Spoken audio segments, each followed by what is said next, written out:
That for you is quote unquote free advertising. They then know how to get connected with you. And if they like the product they're gifted, they may want to repurchase. And therefore they need to know where they can find you online, where they can find you at all this stuff to make those purchases. So don't discount the simple things like that. Hey everyone, welcome to the S.O.B Marketing Podcast, where we celebrate the S.O.B that you are, and if you haven't figured it out yet, we mean small-owned business. We don't mean S.O.B. Listen, we know that as a small business owner, you are working hard on the daily to keep your business fully operational while trying to promote it. And while some days it may feel like the business is owning you, if we're being honest with each other, I bet you would admit that you wouldn't give up the insanity for anything. Our commitment here at the S.O.B Marketing Podcast is to give you the real talk, what works when it comes to advertising, marketing, promoting your business, and then what doesn't really work. And Chelsea and I promise to always keep the conversation real. Hey everybody, and welcome back to the S.O.B Marketing Podcast. S.O.B as in small-owned business. We would never call you guys names. Never, ever. Before we get started, just a friendly reminder, if you're not subscribed or following, make sure you do that. And if you're new here, we do something a little different around here. We have a TLDL section, too long, didn't listen. So if you're strapped for time, we totally get that. At the end of this episode, I have a chapter where I will give you a brief summary of what we talked about today. So go listen to that. And then when you get the chance, go back and listen to this entire conversation, because this is a good one. That is, 'tis the season, Vivian. Yeah, fa la la la la la la la la. So hopefully we want to put you guys in a festive mood. And we mentioned this in one of the previous podcast episodes. Yep. Holidays are such a wonderful opportunity because people are just in a different mindset. They're in the mindset for... They're ready to spend some cash. They want to break out their wallets and they want to spend cash. And so for you, it's just a matter of, for one, keeping your business top of mind for them, and also jumping on these opportunities that you have, like holiday markets. So today's discussion is going to be centered around things that you should consider during the holiday market season that are a little different from regular markets, okay? Because they do have their own little, like, I don't know, was it je ne sais quoi, like their own... Exactly. There's a little tweaks you can make to really oomph up your sales when it comes to holiday markets. Now, Vivian, before we get started, it's time for the pew, pew, pew, pew, pew, pew, pew, the marketing hot take. Okay, what's your hot take this week? I feel like every week I'm like, what you got this week, Chelsea? I know. What nonsense are you bringing to the table? Nonsense. Okay, so this is definitely a hot take that I want to hear from you guys about your opinions. Okay.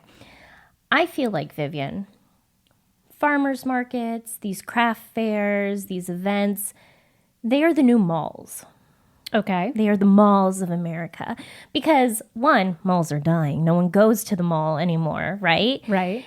But we still need a place to loiter. Yeah. We do like loitering, that's for sure. We still want to experience that thrill of walking around and browsing and looking at things without feeling like we have to buy and we're forced to buy. It's become kind of like an event. Yeah. Well, I mean, they are events, but I mean, like, from a consumer standpoint, I'm going to go to the farmer's market today and I'm going to walk around. Like, it's something to do. Right. Whereas, people don't really go to malls anymore. So I feel like it's just replaced the mall. Okay, so what are we voting on them? So we're either team... Well, I have a little bit more to my... No, so we're not done. Okay. No, we're not done. Here's the thing. So I want to know, because I believe this is 100% true. Okay, you can't knock me on this. Markets are the new malls. Is this helpful or hurtful to small businesses? Oh, okay. Tell me your take. I don't know. I haven't decided. I'm going to be honest. I'm leaning towards hurtful. Why? Because even though there's more people they're not in the mindset to shop, right? Okay. They're in the mindset to walk around and have a good day and enjoy the sun. They're not there. And we're going to get into it with holiday markets and why it's different for holiday markets. But I feel for like regular markets, people aren't there to buy anymore. They're just there to loiter. Yeah. So I will take the opposition here. So either Big surprise. Yeah, your team Chelsea, or you could be team Vivian. So my perspective is I do think this is a good shift and it does help the small business owner. I do feel like in the last 10 years, there's been a big movement to want to keep money in the community as opposed to going to the big retail box stores like the American Eagles and all of that stuff. So now, as far as dollars and cents is concerned, like we could probably find some data to see how many people or the amount that people typically spend at markets as opposed to, elsewhere. But yeah, I think it's a good thing. I don't think there's a way that this can negatively impact the small business owner. So either Team Vivian, you side with me, or Team Chelsea, drop it down in the comments below and let us know. Yeah, and if you are a vendor, or if you're a small business that does a lot of these craft fairs and markets and stuff like that, please let us know what your opinion is, because I want to know. Yeah. Okay, Vivian, can we go ahead and get into the meat and potatoes of this conversation? Yeah, let's kick it off. Let's do it. Okay. I already hinted at this a second ago, but the first thing that I want to talk about in terms of holiday markets is they're different from regular markets in the sense that there's a mind shift, right? People are there to spend money. Yeah. It's not a loitering event. It's I need to find these Christmas presents and I need to get this over with. So use that to your advantage just in the way that you think about the event. Okay. So your approach should be a little different. And what constitutes a different approach when you're talking about setting up or participating in a holiday market? Yeah, well, for one, you need to get into, I know we say it every time, but focus on your target audience in the sense of what makes the best gift. Okay. What are people looking for to gift? So when you are deciding what products to bring, this is where data can be super helpful. What are numbers, analytics? Yeah, analytics. What are your best sellers? Yeah, Chelsea just did spirit fingers for analytics. Like, okay. We get super excited about marketing around here. I mean, it's the bread and butter, man. It's the thing that I do every single day. That's right. I spend all day on marketing. My point is, know your products. What are your best sellers? What bundles can you create to make it easy for people to buy gifts? Also, in terms of making it easy for your consumer to just pick out products, a great thing that you can do is making it very clear who this product is for. Oh, okay. So, for example, let's say lotion. Vivian and I like different kind of scents. Okay, I like a flowery, girly scent. Vivian, I like a very musky. Like, yeah, I don't like that. Yeah, any cedar wood, love. Anything that's like a wood type of scent, I like. See, I'm a lilies girl. Or sunscreen. I love the smell of sunscreen. But make sure that's clearly labeled. For your friends who like flowers or for your friends who like musky smells. Yeah. Make it very clear. Another great example. The lotion probably isn't the best example as far as I have a better example. If you like musky stuff, buy this for your friends. Yeah. Okay, I have a better example. Bookstores. Yes. Okay. This one's great. Yes. Romance novels. There are a lot of different kinds of romance novels. Okay, Vivian and I read romance. We are not reading the same novels. No. Okay, Vivian's reading about like hockey players.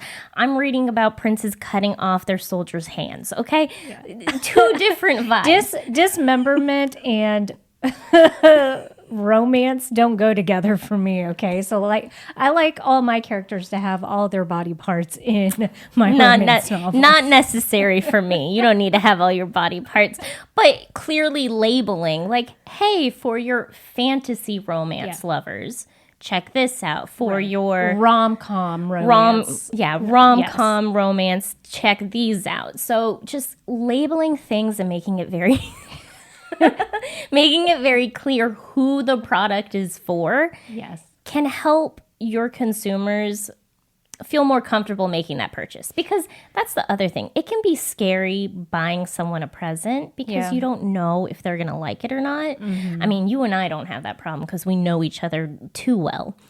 But in general, sometimes it can be difficult buying people presents. So when you are clearly labeling these things, you're taking away that fear. Yeah. Well, and I do think that helps with, even if it spurs an open conversation with someone, to let yourself go into more detail about what your products or services are. I think that's good. So if on your display, like Chelsea is saying, you're incorporating something that says, if you're selling books, if you're selling, you know, any type of soaps or anything that gives it more of a descriptor as far as who would love this type of product during this holiday season, would be really wonderful. Because like you're saying, they're like, hey, I have a friend who happens to like all these things, or that's their personality type.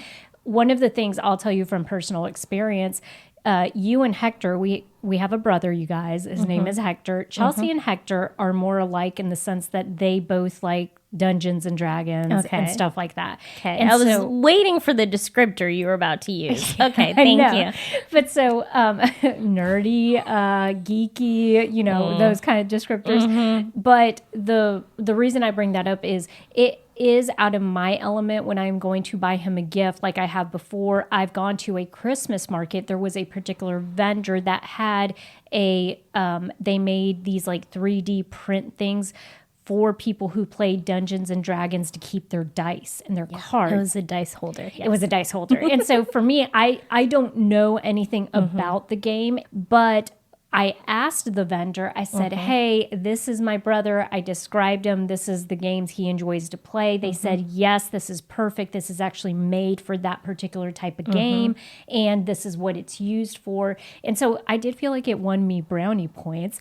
So, so don't be afraid to, during this time, utilize your display to kind of create some of that engagement. So people do feel like they can approach you, ask questions, because they're buying for other people that maybe it's out of their element. They may not be certainly familiar with it. And so the more information you could give them, then the better they're going to feel about their purchase, that they found the perfect gift for that person, which... Well, I have two things. I don't want to move away from products yet. Perfect. Okay. Two things, though. One, put in the comments if you think Vivian would be good at D&D. I mean, I think I'm a really bad storyteller, so I feel like I wouldn't be. I feel like she's not bad at improv. Here's the thing. You wouldn't be the dungeon master. So you're not telling the story. You're just interacting with it. Okay, so now just because you told me that, I feel like I need to be the dungeon master. My goal in life now has to become a dungeon master. Okay, if we were ever doing this, Vivian, you would not be the dungeon master. I need to make that so very clear. Not you. We get shirts printed that say Vivian for Dungeon Master. No. My second thing is, because I don't want to move away from products just yet, is think about smaller presents as well. Okay. Don't leave that out. So maybe stocking stuffers are popular. And I bring this up because your smaller products, you know, if you're crafting them, it might be easier to make a bunch of those. So definitely consider that, you know, what's something that I can pump out that's popular that could be an easy, simple, like little gift. Yeah. Think of that. I believe in the past, Vivian, we talked about testers or samples. Something you can do at a holiday market as well. You know, when someone makes a purchase, here's a little sample. Oh, that's perfect. Well, and also I think of it this way too. This is a wonderful opportunity if you're selling at these holiday specific events for your business to be introduced to people that may not know your business. And so whether it's through samples or stocking stuffers or something like that, I think that's a great segue where you can pitch that to the person that's buying to be like, hey, these are great stocking stuffers. Let me give you an example of this. Okay. Something that came to mind as you were saying, let's say we know a couple people that do crochet. Yes. And they sell their products at events. Right now, there's this phenomenon. We were just talking yesterday. Chelsea introduced me to the whole, what was it? The vampire. The Demon Hunters? Yes. Y'all, the Netflix movie with the K-pop artists and the Demon Hunters. She explained it to me, and all I could think was, this is kind of like Gem back in like 1980 something. I told Vivian I don't know what that means. But the other thing is Labubu's right now are really popular, right? Sure. And so to your point, if you're looking for something small and quick that you can pump out to have as a stocking stuffer, it'd be cute if you were a crocheter to do like a little, lafufu, a fake Labubu thing that someone could put in a stocking for a kid, right? And it's engaging and this and that. So I love that you're saying some of these things that you could do for that are easier to make or quicker. If you're selling soaps, maybe having the smaller size soaps that would fit in stockings,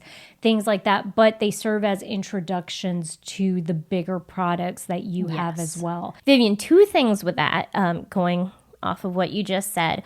One, make sure you are adding business cards to all of these things. Yes, because,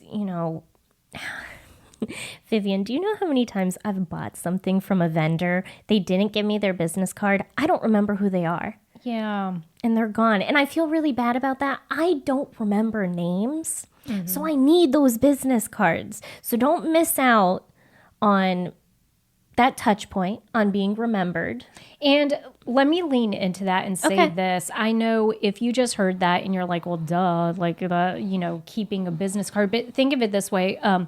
As a gifter, as someone, Chelsea and I have made it over the years our purpose to try to give or shop as much with small businesses during this time frame as opposed to giving our money to some of the bigger brands.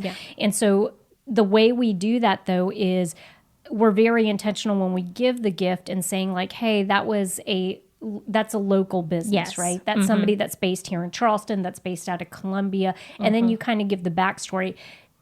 Having business cards in there so that they can include it in the gift is key, because then that for you is quote unquote free advertising. They then know how to get connected with you. And if they like the product they're gifted, they may want to repurchase. And therefore they need to know where they can find you online, where they can find you at all this stuff to make those purchases. So don't discount the simple things like that, okay? Be sure that you have extra business cards on hand, which also comes in handy when you're going to remind them that you do commissions. Yes. Now, two things. One, if you're at a holiday market and you still have time to do commissions and make the Christmas deadline, tell them that. That's huge. Yes. If you're at a holiday market, you're not going to meet that deadline. That does not mean you don't mention that you do commissions. Yes. Just make sure that you're very clear, hey, this won't come in on time for Christmas, but maybe it'll be a week later. Maybe it's close enough that it's still a holiday present. Or hey, maybe they have a birthday in January or birthday coming up. Or it's just that they're interested in what you have to offer, and later on they might remember, hey, you do commissions, and they come back to you. Don't discount mentioning that you can create something specific for them just because of a holiday timeline. Deadline. That's the word I was looking for. Well, and if you have people like me who, my friend and I, Karen, we joke about this, but sometimes we don't get together until like February, March for our Christmas exchange. Even though we talk to each other every day, but sometimes our stars don't align to where we can meet up for like a good dinner. And so we have been known to exchange gifts in like towards February. So that for people like that, maybe the timeline isn't as stringent, and maybe they're shipping it and they're waiting till after December 25th anyways. But it is good for future knowledge, and commissions are likely the place where you guys are going to make the highest profit margin. And so we just want you to be aware, like, hey, it is an appropriate time to bring that up to somebody. Yeah, absolutely. I also want to remind everyone that your story is something that you should always be talking about, not just for holiday markets, but for all markets. But it's still something that I want to bring up, so we're going to talk about it. Storytelling can have a huge impact on someone's decision to make a purchase. I have an example. It's going to be a little vague because Tim and I, my partner and I, just celebrated our anniversary. We went to Tybee Island. We went for Pirate Fest. And that's some way to celebrate your anniversary. It was great. Hey, matey, give me that booty.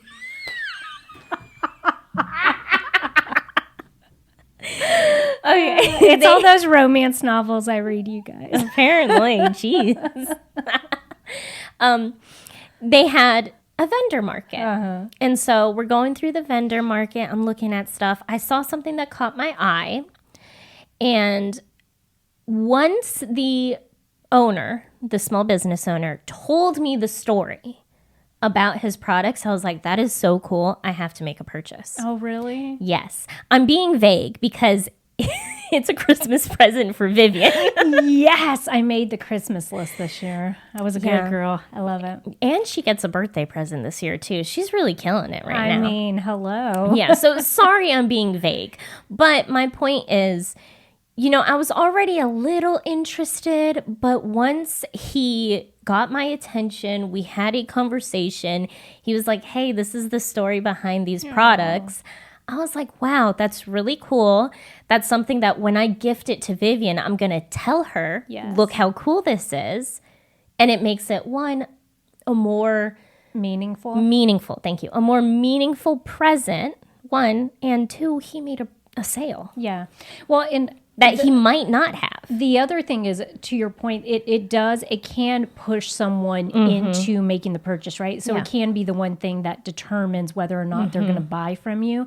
But then the other part of it too is, not to get all sappy on you guys, but remember the biggest thing with gift giving, I think, is making the other person feel seen. And so I know Alex, my husband, always tells me, he's like, you're a very intentional gift giver. My thing is, the gifts don't ever have to be expensive. I just want someone to know, like, hey, when I saw this thing, I thought of you. And the reason I thought of you is because of X, Y, and Z. And so to Chelsea's point, that story could be the thing that helps them to relate to that person. Like, hey, I know you so well, and I know the things that you value and you prioritize. And I found this business owner that is in line with that. And therefore, here it is. And so the other one that comes to mind is, we've talked about them before. There's a candle maker here in the Low Country that particularly started wax melts. Yes, they're wax melts. I'm sorry. They purposefully don't make candles because they had a family member's house who burnt down. Yes. And so they thought, we want to still create this product, but in a way that is safe and won't have the probability of setting a house on fire. Yeah, and a big part of their business is education and informing people, like, hey, these are safer alternatives because candles can be dangerous. Yes. Yeah. So things like that, think about it, sharing your story. If anything, too, you guys, it's a time. I want to say everyone's in a good mood. Not always a true statement, but for the most part, these events are extremely enjoyable because everyone seems to have this type of holiday cheer with it. Sure. And so utilize that. I don't want to say take advantage of it, but if someone gives you their ear for a little bit, go ahead and tell them why you started that business and why your products and services are different and what sets you apart from everything else. You could find that connection somewhere in there. I'm sorry. Your marketing really scared me.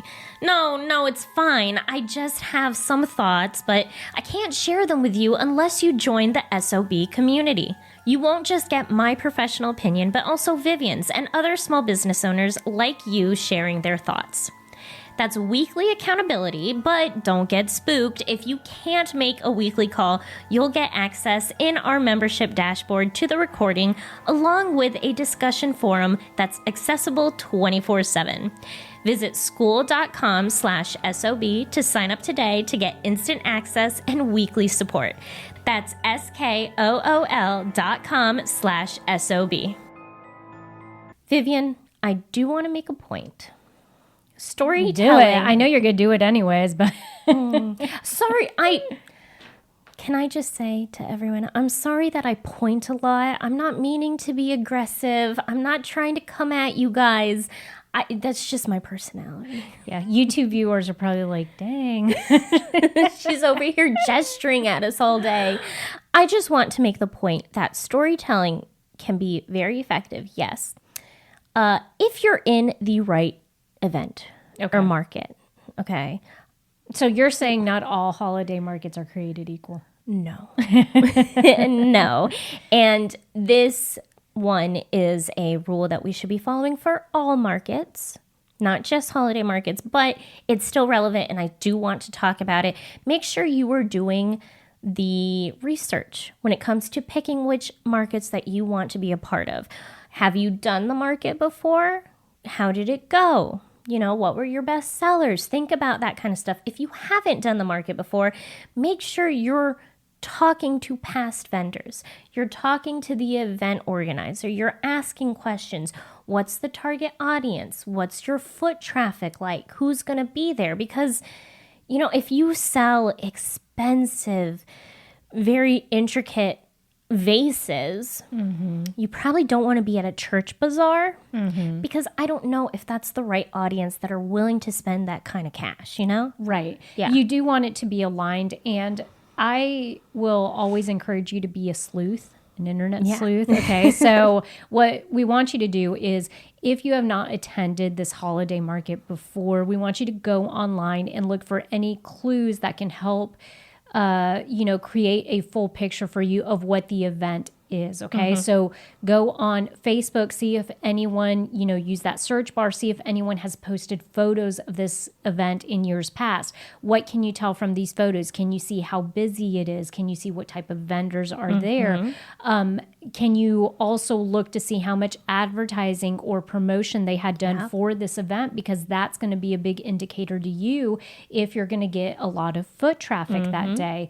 All of this is going to play into using that information so that then you can make very good decisions about like, what type of inventory do I need to take out there? Do I need to double my inventory? Should I not? All of that is commingled, and it all kind of depends on the events you choose to participate in this holiday season. So we want you to go out there and actually look for it. Don't just sign up for something and go into it blind. Yes. This is another tip that is for all markets, but also holiday markets, and I want to bring it up. Vivian, do you know what I'm going to say? Emails. Sorry, y'all. We're talking about email marketing again. Markets are a great opportunity for you to get people onto your mailing list. Okay? Whether you use a QR code or whether you have like a pencil and paper for people to write down their information. Get people onto your email list. Now, remember, make sure you're being very clear about your intentions and that you get consent to send out marketing emails to them, one. But two, I love email marketing, but I love email marketing for the holiday season. And this is why I want to bring it up for holiday marketing. Let's say someone was interested in your stuff, but they're not ready to buy. If you get them onto your email list and you can continue to create those touch points, you can say, hey, you guys, saw you guys at the market. Here's, our inventory online. Final reminder, this is the date you have to purchase before the cutoff to get it for Christmas. We've had this discussion before. Those extra touch points can be the thing that pushes someone over the edge so that they're willing to make a purchase with your small business. So holiday season, perfect time to do an email campaign And holiday markets are the perfect opportunity to get new email subscribers onto that list. I am so glad that you brought this up, and let me pivot this from a slightly different perspective. Okay. The other side of that coin is also that if you guys are going to be selling products or services at holiday markets, you want to take full advantage of letting past customers, potential customers know where you're going to be in case they want to buy in person. Yeah. And so if you have an email list already and you're going to be at maybe 3 events selling for the holidays, let them know where you're going to be at. Utilize and leverage that email list to say like where you can find us this holiday season, or pick up your personal bottle of elderberry syrup, you know, or come. You said personal bottle. I was thinking of alcohol. I'm sorry. Yeah, I was elderberry like, syrup. I'm like, health and wellness, please. Keep those sniffles away. Who's at a farmer's market just selling bottles of vodka? That's where my mind went. I was like, what are you talking about? No. I'm sorry, y'all. Bottles of elderberry syrup. Yes. That's where I'm at in my 40s. Okay. But you see what I'm saying? I just Yeah. want to be sure that if you're going to be spending your time and resources to go out and promote your business at these events, why not utilize that email list you already have to let people know that are in the area, like, hey, if you want to shop with us in person, come join us on this day from this date and time. I'm going to take it a step further, Vivian. You should be doing this with your social media as well. Okay. And not just once, not just one shout out, hey, we're going to be here. You need to constantly remind people. Put it on your stories, put it on your posts, maybe make a carousel post out of it. You know, remind them the week before, remind them 3 days before, remind them the night before. Yes. Yeah. Maybe a final reminder the morning The of. morning the of. morning yeah, of. Yeah. Or even just whether you're going live, of not maybe even, it doesn't require you even talking or doing anything like that. Maybe just showing the event, showing you setting up, or, you know, hey, we're officially ready this morning for, you know, the Christmas holiday extravaganza, whatever it is. Just remember, you need to be constantly reminding people. Be the broken record, because most people aren't going to notice that you're a broken record. Yeah, and just a friendly reminder, we say this often. What if it was an unfriendly reminder? Okay, just an unfriendly reminder.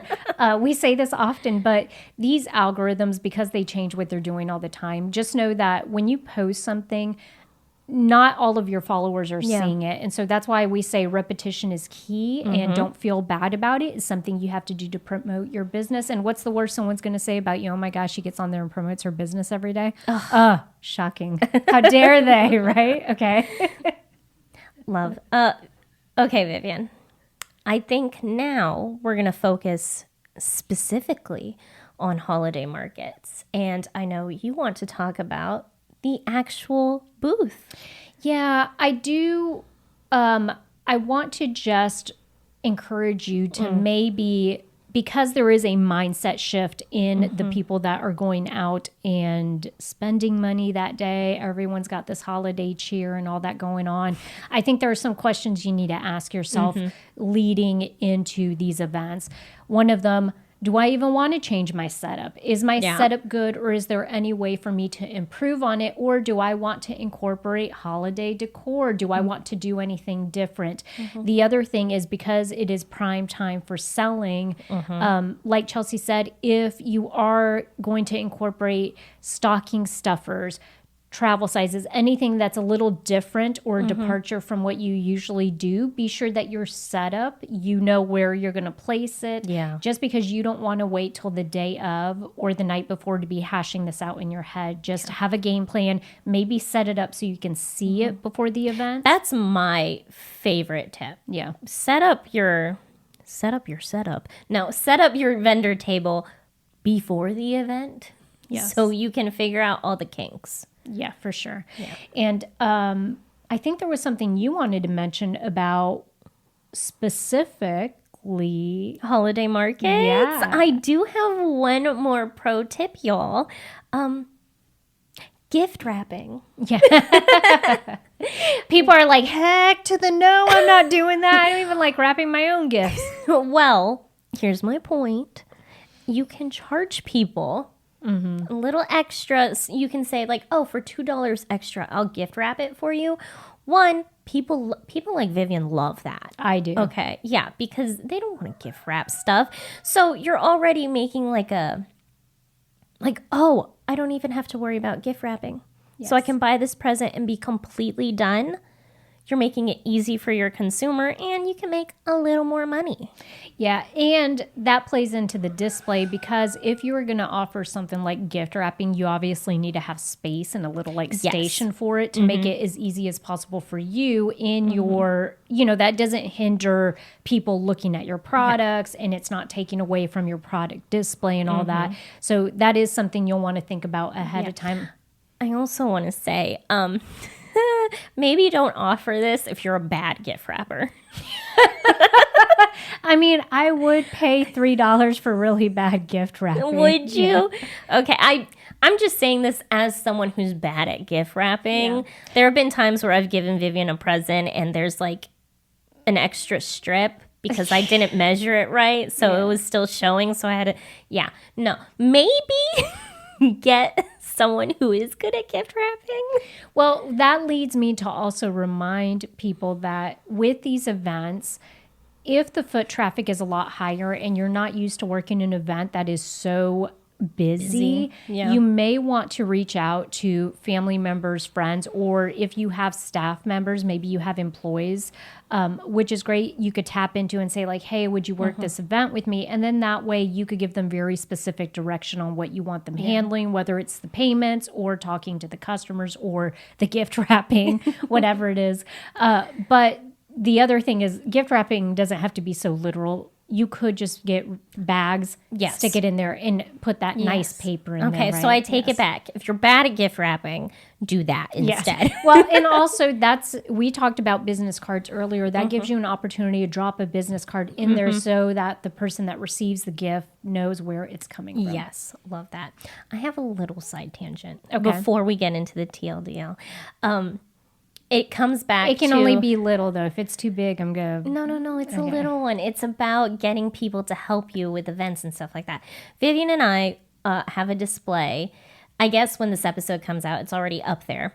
But we haven't put it up yet for Scarecrow in the Square in Somerville, in downtown Somerville. I asked him if he would help us set it up. It's a witch's cauldron. Okay. He said, no, I'm not helping you because I don't support your witchy problems. So maybe find someone who is willing to help you no matter what. Yeah. Find someone that's aligned with your values. And if they're not witchy values, kick them to the curb. Exactly. Bye-bye, Tim. Seriously. Okay, TLDL, too long didn't listen. If you skipped ahead to this chapter, I'm going to give you a brief summary of what we talked about today. But when you get the chance, go back and listen to this entire conversation. So today we talked about holiday markets. They're a little different from regular markets just because people are going in with the explicit intent to buy presents, right? So small things that you can do, you might want to change the type of products that you're offering to better fit presents. You might want to change your vendor display, add a little extra like gift wrapping, stuff like that. Keeping in mind getting people onto an email list, small things that will help you make those connections with people so that they can, one, not only make a purchase with you, but also keep you in mind in the future. So friendly reminder, if you are not subscribed, and I can see the numbers, y'all, so I know a lot of you are not subscribed or following, make sure you do that. And pretty please leave a review. It helps us get in front of other small business owners, and that's what we want, to build a marketing cult. If you have a specific topic you want us to talk about, you can leave us a voice message. Yes, go to our website, sobmarketing.com. Yes, and you know what? Go be the best SOB you can be.